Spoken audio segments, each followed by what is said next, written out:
اسلام کا سورج 610 عیسوی میں غار ہرا سے طلوع ہوا۔ 2 ہجری سن 624 عیسوی میں مشرکین مکہ نے میدان بدر میں شکست کھائی اور یہاں سے اسلامی فتوحات کا آغاز ہوتا ہے۔ اس برس مدینہ کے یہودی قبیلہ بنو کنیکا نے منہ کی کھائی اور شام کی طرف جلاوطن ہو گئے۔ 6 ہجری میں عرب کا یہودیوں کا گڑھ خیبر فتح ہوا۔ 8 ہجری میں فتح مکہ ہوئی اور اسے اگلے سال غزوہ تبوک کا واقعہ پیش آیا اور صلیب بردار رومی بغیر جنگ کے پسپا ہو گئے۔ رومیوں سے فیصلہ کن مارکا میدان یرموک میں 14 ہجری سن 636 عیسوی میں لڑا گیا اور کیسر روم ہرقل حسرت و یاس کے ساتھ شام کو الوداع کہہ کر قسطنطنیہ جو موجودہ استنبول ہے وہاں لوٹ گیا۔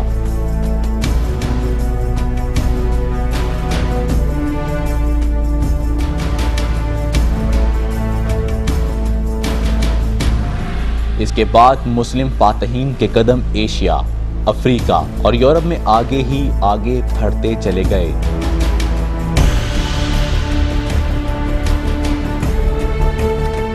ایک شروع کا وہ دور قرون اولیٰ کے بعد کہ جب مسلمانوں نے رومن اور پرشین امپائرز کو ایک ساتھ ان پر حملہ کیا، سیدنا خالد بن ولید، سیدنا سعد بن ابی وقاص، سیدنا عمر بن عاص، سیدنا ابو عبیدہ بن جراح، یہ وہ بڑے بڑے مسلمان کمانڈرز تھے کہ جنہوں نے ایک ساتھ رومن اور پرشین امپائرز پہ حملہ کیا اور شام اور فلسطین اور عراق کے علاقے حضرت عمر رضی اللہ تعالیٰ عنہ کے دور میں ہی تقریباً مکمل طور پر فتح ہو گئے تھے۔ آپ کو یاد ہوگا کہ پہلی فتح بیت المقدس شریف کی حضرت عمر رضی اللہ تعالیٰ عنہ کے ہاتھوں آئی۔ تو اس وقت سے لے کر آنے والے کئی 100 سال تک مسلمان بیت المقدس، فلسطین اور شام کے علاقوں پر قابض رہے، مگر یہ تمام علاقے اگر آپ سوچئے تو یہ عیسائیوں کے لیے اور یہودیوں کے لیے بھی اتنے ہی مقدس ہیں جتنے کہ مسلمانوں کے لیے۔ مسلمان قبلہ اول بیت المقدس شریف کو سمجھتے ہیں، مسجد اقصیٰ کو، اور اسی طریقے سے حضرت عیسیٰ علیہ السلام کی پیدائش بھی بیت المقدس شریف میں ہوئی، اور یہودیوں کے لیے بھی یہ حضرت سلیمان علیہ السلام، حضرت داؤد علیہ السلام کے حوالے سے مقدس جگہیں تھی۔ مسلمانوں کے لیے تو یورپ میں کوئی دلچسپی کی چیز نہیں تھی، لیکن یورپ کے لیے بہت زیادہ دلچسپی کا باعث تھا مڈل ایسٹ، یہ مشرقی وسطیٰ کا یہ خطہ۔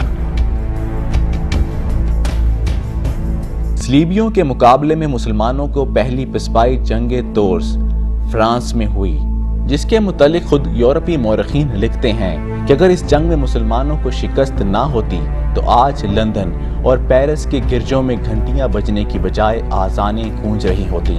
5ویں صدی ہجری کا آخری عشرہ امت مسلمہ پر بہت بھاری گزرا اور 490 ہجری میں یورپ بھر کے صلیبی لشکر درہ دانیال پار کر کے اسلام پر حملہ آور ہوئے، تاکہ اناطولیہ یا ایشیائی کوچک جو آج کل ایشیائی ترکی کہلاتا ہے اور شام و فلسطین کو ترکوں سے چھین لیا۔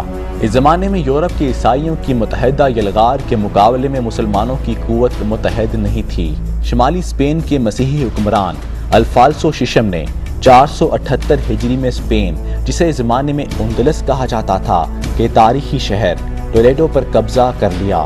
تاہم اگلے سال 479 ہجری سن 1086 عیسوی میں مراکش کے رابطی حکمران یوسف بن تاشفین نے جنگ زلاقہ میں عیسائیوں کو شکست دے کر باقی اسلامی اندلس کو بچا لیا اور 4 سال بعد 483 ہجری سن 1090 عیسوی میں پرتگال نے اندلس سے آزادی حاصل کی۔ اگلے برس اٹلی کے نارمن مسیحی اسلامی سلطنت صقلیہ کے آخری شہر کسریانہ پر قابض ہوئے۔ اس وقت مسلم دنیا شدید انتشار کا شکار تھی۔ مسلمانوں کے 2 متحارب اسلامی حکومتیں عباسی اور فاطمی باہم برسر پیکار تھیں۔ بغداد کی عباسی خلافت کے زیر سایہ سلجوقی ترکوں کی سلطنت 447 ہجری سن 1055 عیسوی سے چلی آ رہی تھی، جبکہ 485 ہجری سن 1092 عیسوی میں ملک شاہ سلجوقی کے انتقال پر ان کی سلطنت کئی ریاستوں میں بٹ گئی، جن میں سے سلطان ارسلان داؤد سلجوقی کی ریاست بنکیا صلیبی یلغار کا پہلا نشانہ بنی۔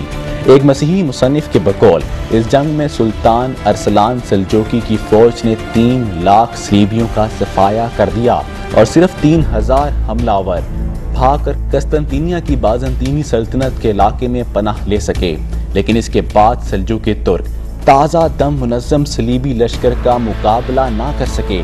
چنانچہ جون 1097 عیسوی میں صلیبیوں نے بنکیا شہر کو پھر آ گھیرا اور سلطان ارسلان مشرق کی طرف پسپائی پر مجبور ہو گیا۔